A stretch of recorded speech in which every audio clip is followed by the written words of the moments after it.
Hello, good day and welcome. Today we'll be dealing with University of Abuja Chemistry Post-UTME Past Question 7. The principal constituent of natural gas is A. Methane, B. Ethane, C. Propane, and D. Butane. And what is a natural gas? Now,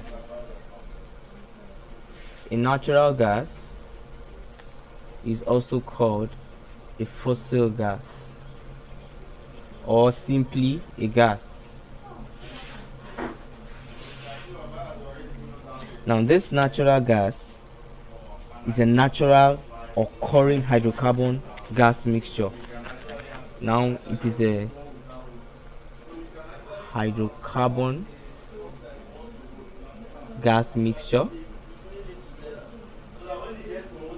that occurs naturally.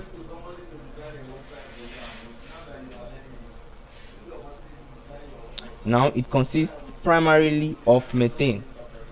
So the primary or principal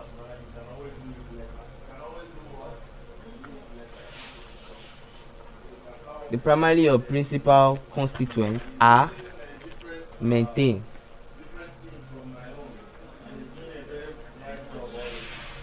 Now, although it has varying amounts of other higher alkanes, but then they are in very small quantities. But like I said, the main or the primary substances that are found or that are constituent of natural gas are the methane. Now, you can actually find small amounts of carbon dioxide and higher alkanes, but the methane is the primary or the principal constituent. Methane. Now, in our option, we have higher alkanes like ethane, propane, and butane. But like I said, these can be found in varying amounts. But then the principal or the main constituent is the methane. That's option A. Methane is our answer. Thank you and God bless you. Please ensure you subscribe to our channel for more videos.